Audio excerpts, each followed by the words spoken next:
Friends and family, we are gathered here today to celebrate the life of Janet Averett.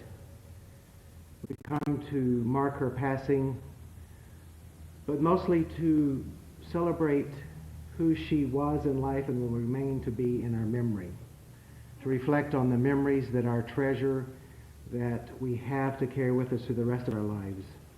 And to begin the difficult process of saying our reluctant goodbyes and picking up the pieces or moving on in life in her absence. Let us begin by listening carefully to these words selected. These words of comfort come from John's Gospel, chapter 14. Do not let your hearts be troubled. Trust in God. Trust also in me. In my Father's house, if it were not so, I would have told you. I'm going there to prepare a place for you. And if I go and prepare a place for you, I will come back and take you to be with me, that you may also be where I am. You know the way to the place where I'm going. Peace I leave with you. My peace I give to you. I do not give to you as the world gives. Do not let your hearts be troubled, neither let them be afraid. And these familiar words from the 23rd Psalm, the Lord is not want. He makes me lie down in green pastures. He leads me beside quiet waters. He restores my soul. He guides me in the paths of righteousness for his name's sake. Even though I walk through the valley of the shadow of death, I will fear no evil, for you are with me. Your rod and your staff, they comfort me. You prepare a table before me in the presence of my enemies. You anoint my head with oil, my cup overflows. Surely goodness and love will follow me all the days of my life, and I will dwell in the house of the Lord forever. Janet Averett was born in Lafayette, Indiana on May the 30th, 1955. She died in Humble, Texas on March the 2nd, 2003. She was 47 years old. She's survived by her husband, Stuart Averett, her daughter, Emily, her son, Aaron, her parents, Robert and Helen Werner, her brothers, John Werner and his wife, Marcia Lynn, brother Brian Werner and his wife, Kathy, brother David Werner and his wife, Mary Ann, and a host of friends and those who cared very deeply for her. Let us pray. Holy God, as we have gathered here, we're here to celebrate the life of one very near and dear. As we have gathered here, we come to give each other strength and comfort because of this loss that we have suffered. We've come to remember Janet and to celebrate her life. And we've come to say our reluctant goodbyes and to begin the difficult task of picking up the pieces and moving on in our lives in her absence. We need your strength and comfort today, dear God, as we reflect on her life, as we share special memories and experiences. Would you help this to be a time of healing, of reflection, of celebration? Come close to us, give us strength and comfort. In your name we pray. Amen. It's difficult, if not impossible, to capture the essence of someone's life in the few minutes that we will share together here today. But that's what we want to do, to reflect on Janet's life, in terms of the kind of person that she was and the kind of life that she lived, to gain strength from being together, because without family and friends, this kind of loss would be unbearable. And so we're thankful that we don't have to go through this difficult time in life alone. You know that Janet attended elementary and high schools in West Lafayette, Indiana, and went on to earn a Bachelor of Science degree with distinction from the Krannert School of Business at Purdue University, where she was a member of Phi Beta Kappa Scholastic Honorary Fraternity. She also graduated cum laude with a degree in jurisprudence from the IU-PUI School of Law in Indianapolis in 1981 and was admitted to the bar in the state of Ohio. In 1978, Janet and Stuart married, and they moved to Kingwood, Texas, where Janet devoted her life to her family, choosing not to be a career person, but to be the core and support of her family. She was a member of the Let It Be quilting group. She also volunteered at Kingwood High School at the Career Resource Center, and she was on the board of the Kingwood Orchestra Boosters, supporting all the orchestra programs in the Kingwood schools. It makes more sense to me that the people who both gave birth to and certainly were raised in the same family with Janet would be the ones who could tell you the most about her. We're going to be blessed today to hear from several of her actions. We'll begin with her father, Robert, followed by her brothers, David, John, and Brian. Share your thoughts and reflections at this time.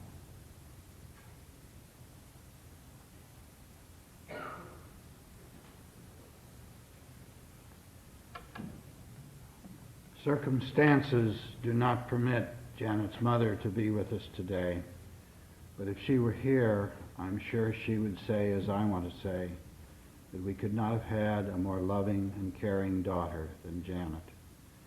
Her cheerful disposition, her outreach to everyone she knew, and her pleasant thoughts and fun to be with are things we will remember always. We know she's now at peace with God, and we're and glad for that.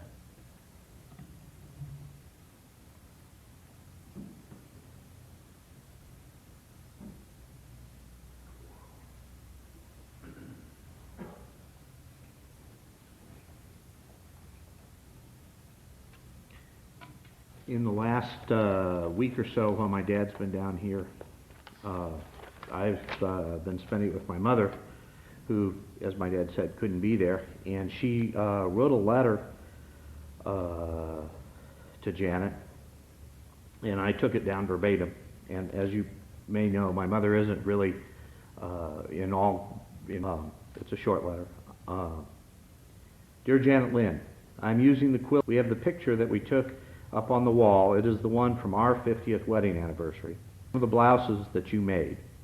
I have a wreath on the wall that you made. Everybody admires the wall hanging that you made. I would love to see you. I guess that's all. Lots of love, Mother. In many ways, who we are is where we were at a particular time in our life, and it's a culmination of those things. Who your mother was is a culmination of the things that my parents and my brothers gave to Janet. The quilt here that's displayed was made by Emily and Aaron's great-great-grandmother, who I knew and Janet knew and John knew. And I recall Janet, when she was probably 5 or 6 years old, crawling up on the rocking chair that my great-grandmother sat in and sitting on her lap and getting comfort there. And Janet was a comforter of other people. My great-grandmother had a dry wit, and Janet certainly had that. My paternal grandmother was a quilter, and in fact was the went and got an applique quilt and finished it and came back to the department store that had sold the kit, and they were just so amazed they hired her as part-time as the quilting lady, I think. And so she would give advice on little Saturday workshops for other people. And Janet, all of us have quilts that my grandmother made, and Janet continued that. My mother was big into doing counted cross-stitch and needlework, and Janet, from a very, very early age, probably 4 or 5 years old, was making doll clothes, and you probably have some of those dolls and doll clothes at home. There's a bride doll named Mary Ann, I think, that the dress was made by your mom. Janet and I went to high school together. We played in the band. We both played clarinet together. Janet also sang. I can't. So I won't for you. But So Janet brought music from her mom, from your grandma, and she brought that music to your house. I know Emily's been very, very involved with her orchestra work. Janet and I shared a car in high school, and in fact, and she would get very silly. You probably have seen the picture of her and one of the bridesmaids, Robin, and on one occasion they managed to spill hot chocolate all over the front windshield of that car. And it was a new car that year.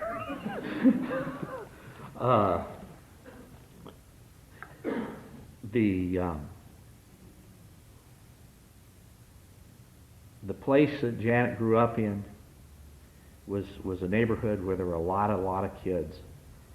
And all of them, I've been in contact with many of them the last week or so, and because we've all stayed fairly close. And they all remember Janet very, very fondly. I look out here and I see lots of people from the quilting and from the academic side at Kingwood High that also remember Janet fondly. And where you will be 10 and 15 and 20 years from now is really because of where the things your mother did for you the last 20 years and how she formed your lives. That's what Janet spent her primary life doing, academics I ever had. And we were both in the business school together. Actually worked one summer with me at the job that I had. And so she could succeed and excel at anything. And what she excelled at was her children and her family.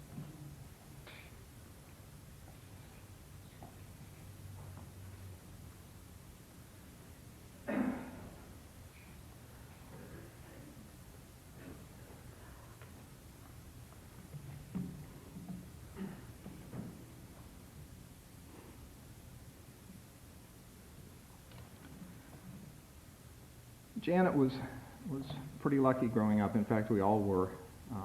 Each of our parents gave us all a really terrific gift. And my mom gave us the gift of music. She taught us all to play, and we all played a different instrument. And Janet brought that with her into her marriage. And Dad gave us the gift of laughter. He taught us that laughter would lift us up when we needed it, and that we could laugh at ourselves. And Janet took that gift, and I got to say that was an important gift that Dad had, because as we got older, we would practical jokes on him, and so that was an important gift. Our house was always filled with those two things. We always had music and laughter. I can remember Christmas Eves, we would sit around the piano, and Mom would play, and we would all join in, each in our own unique key. And on New Year's Eve, we would sit around the dining table, and we would play a game or do a puzzle and laugh and watch Guy Lombardo. He was still around then. And we would just have fun. As we grew older, we all moved apart, and it became difficult to stay in touch, but we would do that over the phone and through cards. We would always exchange gifts on holidays and special occasions, and the gifts that Janet would give were always very special. There was one gift in particular.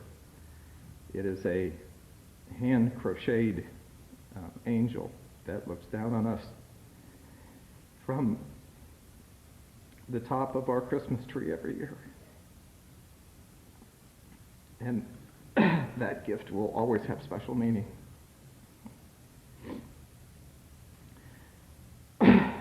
When we adopted my son Michael, Janet was one of the first on the phone.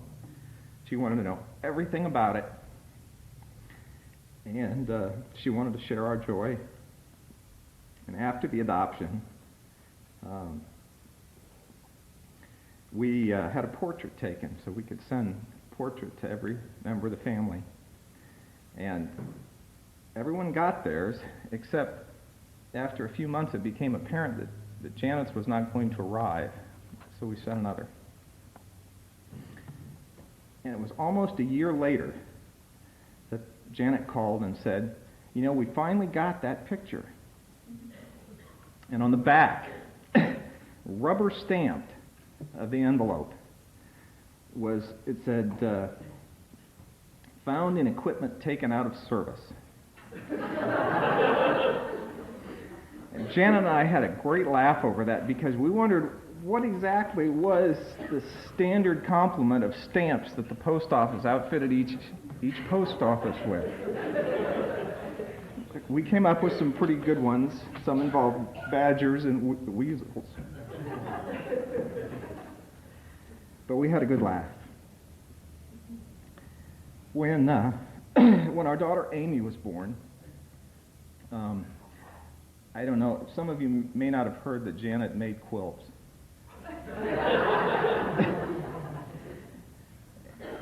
We received a quilt from Janet, and it's sitting in the hall at the back.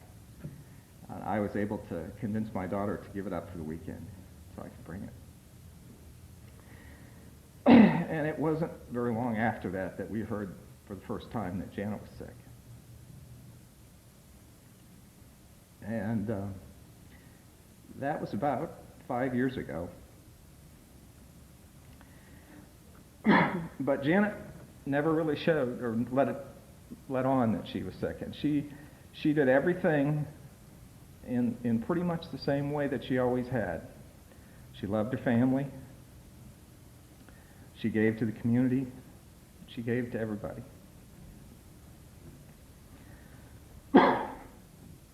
A week ago last Thursday, I was fortunate enough to come spend some time with Janet. And as soon as I saw her, all the years in the distance just melted away. And she laughed and made some jokes about some of the infirmities that she was experiencing, and we talked. And we talked mostly about our families. And I know she was very proud of you, Emily, and you, Aaron. That night, Emily brought her cello to the hospital. And while the door had been closed and the curtain drawn all day, the door was thrown open and the curtain drawn back. Janet called the tunes and Emily played them beautifully. And everyone on the ward stopped and stood outside the door and listened. And it was just a great time. I think Janet would be glad that we're here today celebrating her life and remembering her. But I think she would want us to know that after today, not to forget her, but to use her example, to remember your family, to hug your kids,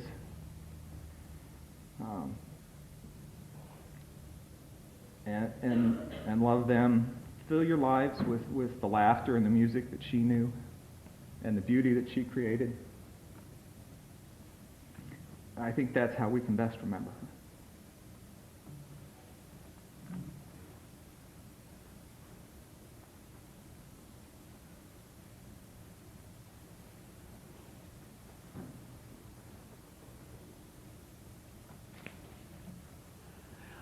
I'm Brian. I am the youngest of Janet's three brothers. Janet was 9 years old when I was born. I'm not really sure what she thought about me, but I know she welcomed me to the world with this letter. Dear Mother, please tell Brian he is a very nice baby. I will come give him a kiss. I made a song for him. Please tell him so. The song that she made is right here. I won't share every stanza with you, but the last line went something like this. But October skies are none so pretty as my baby's eyes. It was adorable. Our mother thought so too. Our mother was fond of sharing it with friends, which I'm sure as a teenager occasionally caused embarrassment, but it was something that we cherished and something that we loved in our family. Our house, as we were growing up, when I was very young, had 3 rooms. We later added on. But there were 6 of us, and as a result, until I was about 5 years old, I shared a room with my sister. Those plastic hair curlers make marvelous toys for toddlers. And those eggs that they used to put hosiery in also are wonderful toys. There were some other regrettable incidents, I think, with scissors and a bedspread once. But throughout all those minor annoyances, Janet was really like a second mother to me throughout my childhood, and I really treasured that. Fortunately, despite any annoyances that I may have caused, Janet was enthusiastic to have a family of her own. I had the privilege of sharing several months of Aaron's infancy when Janet came and stayed with our folks while Stuart was on assignment in Egypt temporarily.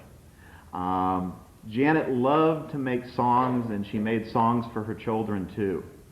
I remember one particular song. Her rhyming perhaps improved a little bit with age, but one song that she made for Emily, the words were something like, "She's our favorite little Averett, so we'll cuddle her and savor it." Averett was a difficult song, or it was a difficult word to rhyme with. But Janet made songs for everyone. My sister valued learning very much. She was a Phi Beta Kappa. She was a member of her law review. The last time I visited her in December, she had a chance to speak with me a little bit about some of the work she did over at Kingwood High School, where she worked to help students find scholarship assistance. My sister Janet was a very strong woman.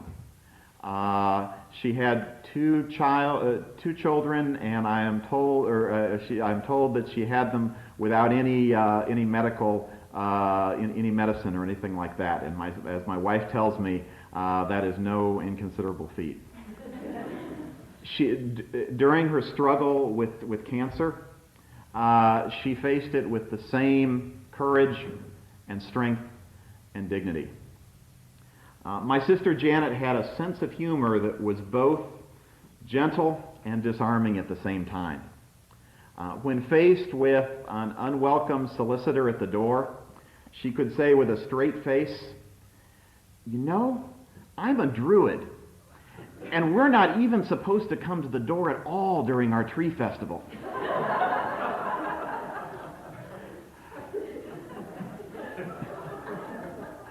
She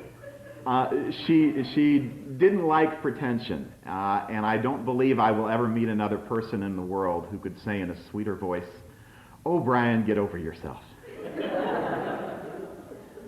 She loved Christmas, but she despised the Xerox Christmas letters that we sent every year. As many of you know, the biggest project in her life was her family. But as you also know, she loved quilting. This quilt she made for my son Stephen when she found out that his room had a Noah's Ark theme to it. Every time we look at it, we rediscover some other little bit of cleverness, like the unicorn on the back that missed the boat.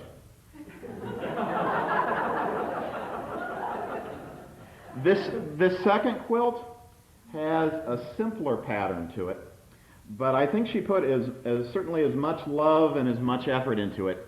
She made this for my daughter Terry after she had already been sick for some time. She still wanted to make a quilt for Terry. Terry sleeps with it almost every night. My sister Janet had a song for everyone. She will be missed and remembered and cherished by each of us here today. And she will be loved and cherished and welcomed in her new home.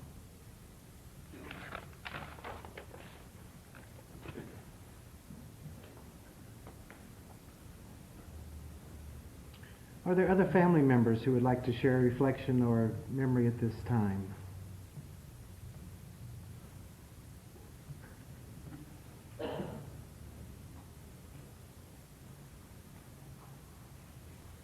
I'm not nearly as eloquent a speaker as the Warner family, but I did love Janet. I'm Ruth Averett Donahue, and Stuart's my brother, and so Janet's my sister. And I got to know Janet just from visits. We lived far apart, even when they were dating. We didn't have a chance to spend a lot of time together, so my memories of Janet are fragmented from a series of visits over the years. But what I loved about Janet was she was just so much fun and laughed so easily, and we could be silly, and it was just fun. It was just fun to be together. And I just love knowing that Stuart, who also likes to be silly, would have a mate and a partner for life that would make it fun for him to be silly and laugh and giggle and come up with jokes. It was great to know he'd found a soulmate. Janet was a good friend, and she had good insights, and I would call her from time to time to get ideas on how to handle different things with the kids or school, and could always count on her for her pragmatic ideas.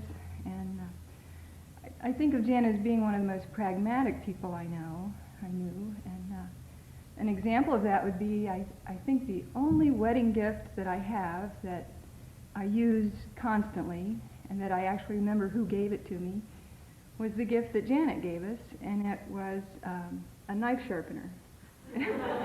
Comes out of the drawer, back in the drawer, thanks Janet, and now everything works. It works.